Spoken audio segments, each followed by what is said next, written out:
시청자 여러분, 그리고 성도님 여러분, 안녕하셨습니까?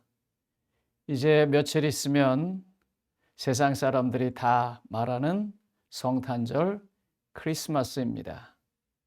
지난주에 말씀드렸던 것처럼 예수님의 사건 가운데 우리에게 있어서 과거는 그분이 이 땅에 오셔서 우리를 위해서 희생하신 것입니다. 예수님과 우리 사이에 있어서 현재 일은 예수님께서 그분의 성령을 통하여 우리의 마음속에 오시고 우리의 삶을 주관하시고 우리의 사역을 감당할 수 있는 힘을 날마다 주시는 것입니다. 예수님은 이 두 가지를 통해서 지난주에 말씀드렸던 것처럼 어떤 하나를 기다리고 기대한다고 하셨어요. 그게 뭐라고요? 예수님의 재림입니다. 예수님께서 이 땅에 요한복음 14장 1절로 3절에서 보면 그를 믿는 자마다 구원하시기 위해서 근심하지 아니하고 그분을 바라보는 사람을 데리러 오신다고 말씀하셨습니다. 이번 주는요, 그래서 한번 좀 생각해 보려고 합니다. 그분이 누구를 데리러 오시는가? 어떤 사람을 그분은 데리러 오시는가? 그러려면은 그분을 좀 알아야 합니다. 지난번에도 잠깐 말씀드렸습니다만 오늘 조금 더 집중적으로 말씀드려 보겠습니다. 요한복음 16장 21절에 보면 예수님께서 그때 상황을 이렇게 말합니다. 그때 상황은 뭐냐면 이제 예수님이 며칠 있으면 십자가에 달려 돌아가십니다. 그 상황으로 지금 역사가 계속 흘러가고 있어요. 그런데 예수님께서 이렇게 말해요.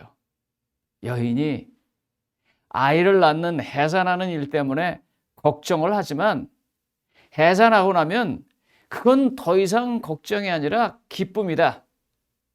예수님은요, 십자가 지고 죽는 당신의 죽음을요, 해산으로 표현한 것입니다. 새로운 생명이 태어나는 것처럼 새로운 세계가 열리는 것을 말하는 분이십니다.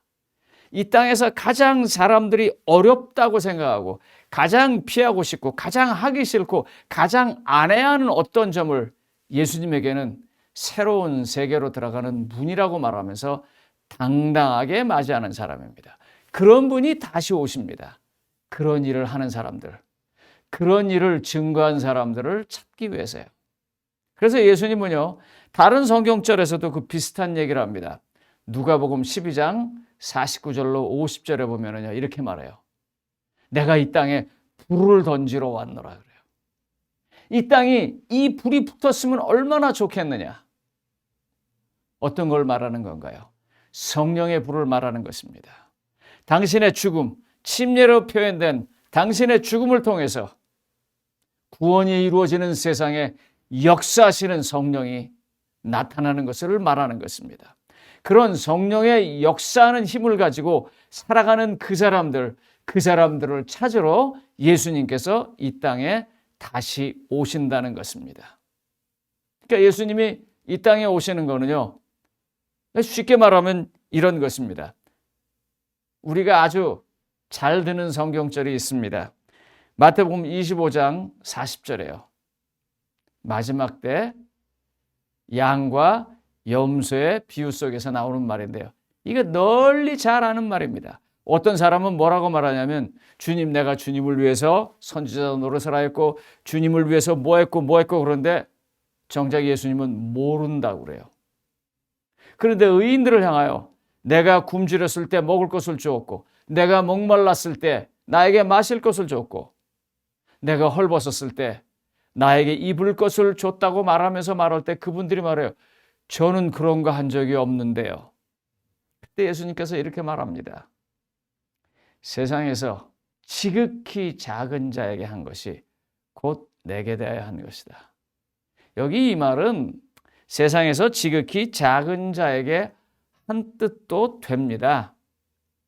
그러나 예수님의 말하는 것을 쭉 미뤄봐서 이 말의 뜻은 이런 것입니다. 내가 다른 건 다 해도 정말 저 일은 안 할 거야. 내 자존심 때문에, 내 무엇 때문에 내가 다른 건 다 해도 내 저 인간하고는 안 살 거야. 그렇게 보여지는 어떤 사람, 그렇게 보여줬던 어떤 사연들, 그것 때문에 마음 아팠던 어떤 일들, 그 일 앞에서요, 예수님께서 세상 사람들이 다 죽는다고 두려워하고 떨고 무서워하고 피하려고 할 때, 그건 해산하는 거지. 고통스럽긴 하지만 해산이 끝나고 나면 생명이 있는 것처럼 지금 이 순간은 내가 하나님 나라로 가는 문이야 하는 것처럼 바로 그 일을 하는 사람을 말하는 것입니다. 그래서 지극히 작은 자에게 한 것이 곧 내게 대해서 한 것이라고 말합니다. 그 지극히 작은 자, 내게 그 어떤 것도 되돌려 줄 수 없는 사람, 그런데도 할 때 왜 하겠습니까? 진심이거든요. 예수님이 그렇게 하셨거든요. 예수님과 같은 라인에 서 있는 거거든요. 예수님께서는요, 요한복음 14장 6절에서 이렇게 말씀하셨습니다.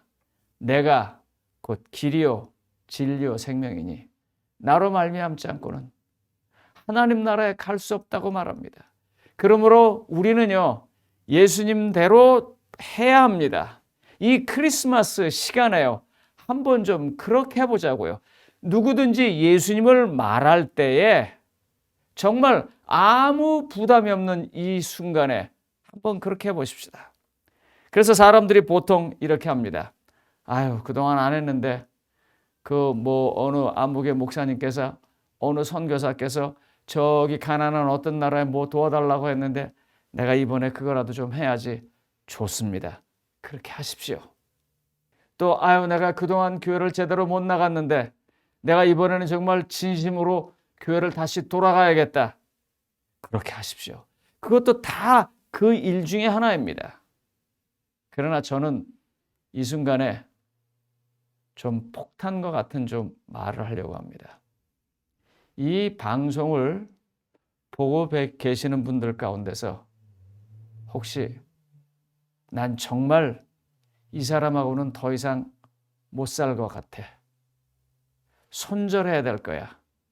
그게 부부라서 이혼이라는 과정이든지, 그게 친구라서 우정을 깨는 일이라든지, 그게 공동체 이론이라서 그 공동체하고 정말 꼴도 보기 싫어서 탈퇴하려고 하는 분들이 계시다면 오늘 이 순간에 예수님의 마음을 한번 가져보시기 바랍니다.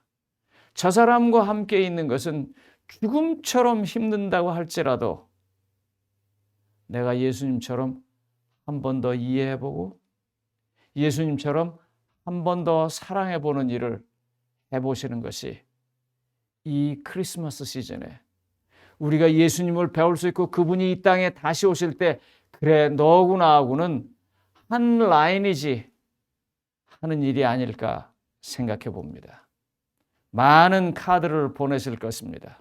내게 잘해줬던 분들, 아니면 내게 고마웠던 분들, 아니면 내가 보내야 할 만큼 그렇게 지체 높은 분들에게도 보내시지만 한번 이렇게 생각해 보십시오. 그 사람에게 내가 카드를 안 보낸다면 어쩌면 그 사람은 단 한 장의 카드를 받지 못할 수 있는, 그렇게 세상에서 가치 없어 보이는 그 사람, 그분에게 카드를 보내시면 어떨까요? 내 물질과 내 시간이 내가 사랑하는 사람들, 내가 위했던 사람들, 그분들에게 보상하는 차원에서 주는 것도 필요하지만 나하고 전혀 상관없는 그 사람이라 할지라도 예수님의 자녀이기 때문에 내가 기억해 보는 것은 어떨까요? 저는 이번 성탄에요, 내 삶에서 정말 난 저 사람과 더 이상 교제하고 싶지 않아 하는 그 사람을 위해서 한 번의 간절한 기도를 드리고 그분을 향해서 내 마음의 한 조각을 조금 여는 그런 일을 하시기를 바랍니다. 이게 어쩌면 진정한 우리의 삶의 성탄의 준비일 것이라고 저는 믿습니다. 시청자 여러분, 그리고 성도님 여러분, 기도하실 때 그분들을 기억해 주십시오. 그리고 우리의 모든 것들이 사랑의 표현이 될 때 그분들에게 전달될 수 있도록 해주시기를 바라며 말씀을 마치겠습니다.